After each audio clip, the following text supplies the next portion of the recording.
This is Dolynny TV, ladies and gentlemen. Good morning and welcome back to another edition of Edmonton Oilers discussion here on the channel today.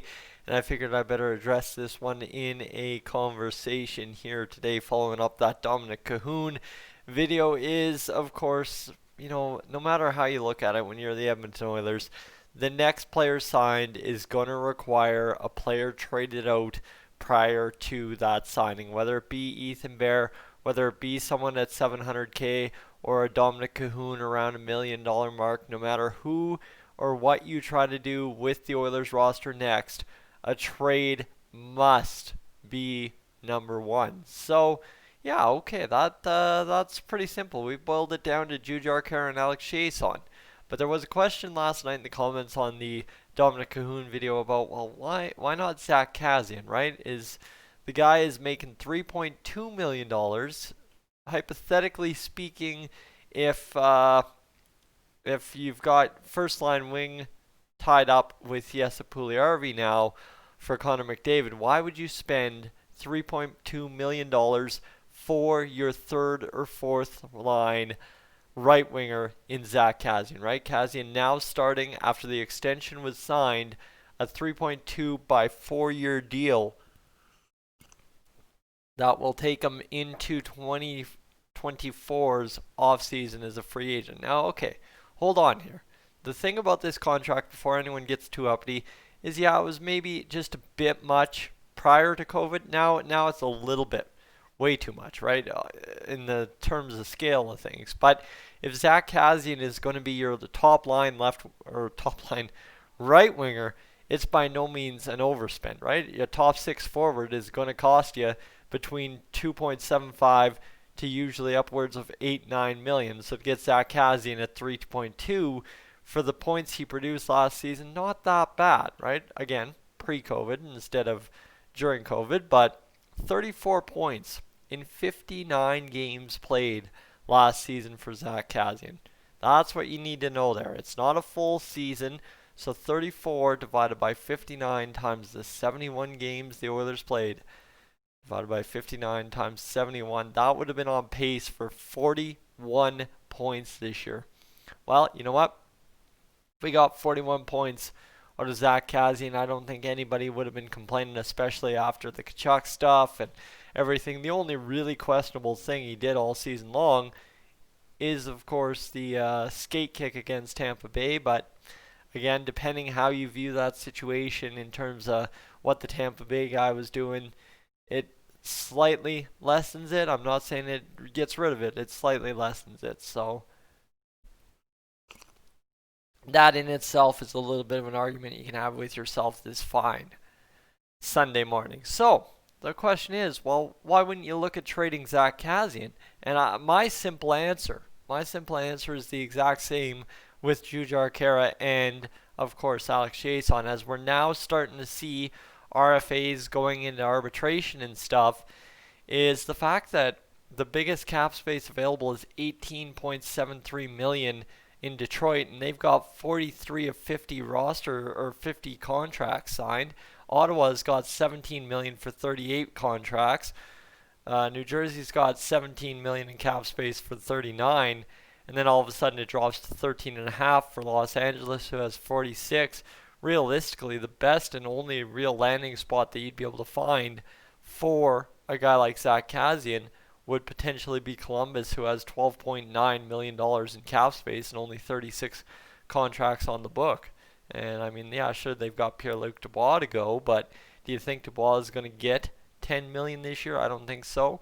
Vladislav Gavrikov, he's a 10-2 CU RFA, and Kevin Stenlund is an RFA, but that's really about it they have left when it comes down to things. Yeah, they've got a couple in the minors, but there you go. That's really, at the end of the day, probably your only trading partner if you're the Edmonton Oilers looking to trade Zack Kassian. So yeah, right there off the top, your options are limited to pretty much one. Maybe somebody else if you can find some cap space to take back. But again, any move that predates a move made in terms of signing another player has to be a trade for cap space. You can't go out there and trade just for another player, right? Zack Kassian for another player. Are you going to win that trade? Maybe, probably not, though, based on the fact that essentially you're in the same spot, right? That player then has to play top line right wing with Connor McDavid to find out if you've done better or worse than Zack Kassian. And that's kind of the interesting situation we find ourselves in, is because Zack knows how to play with Connor, can excel playing with Connor, right? Still 41 points in whatever, 41 in 59 games played, so or 71 games played, times that by 82 instead. That's 48-point season for Zack Kassian in an 82-game season. Guys, there would be no complaints out of any Oilers fan if we were getting 48 points out of Zack Kassian a year. And that is what he was on pace to do this season before suspensions, injuries, what have you. He was set up to really succeed this year. So, again, right, there you go. That's the other side, too, is the guy can succeed. The guy is a valuable piece offensively in the lineup. And no matter what you end up doing in a trade market where you lose every trade trying to get rid of cap space, A, you're going to lose production in the lineup, and B, like, you're not getting anything in return, so it just doesn't make sense. You'd rather get rid of a couple smaller contracts for the same return, right? Obviously, if Ryan Murray's going for a 5th-round pick, what do you think Zack Kassian's going for? Probably no more than a 6th, 5th, maybe if you're lucky if Eric Branson goes for a 5th, right?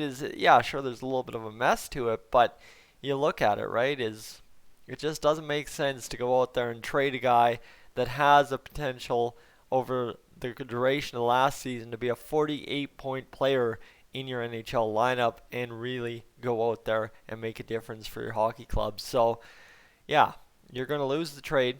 You're not going to get anything in the trade. And sure, maybe you free up the cap space, but with $3.2 million in cap space freed up, you're signing Ethan Bear to a 1.25, 1.5 deal probably to just make him happy, and then all of a sudden you've got, maybe about $2 million in cap space left. Then do you go out there and find somebody on the free agent market that you can really go hammer down and get somebody that's going to make a difference? But you're not getting Mike Hoffman for $2 million.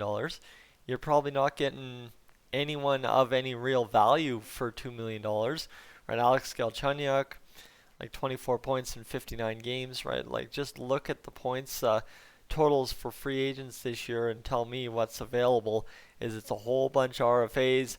The next best UFA is like Derek Brassard outside of a guy named Carl Soderberg, who had 35 points in 70 games. Zack Kassian had 34 and 59, right?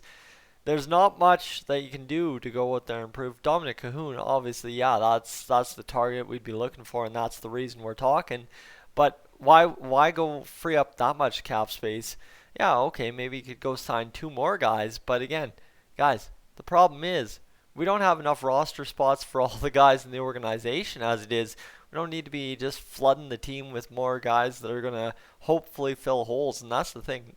We are long past the time to hopefully fill holes, right?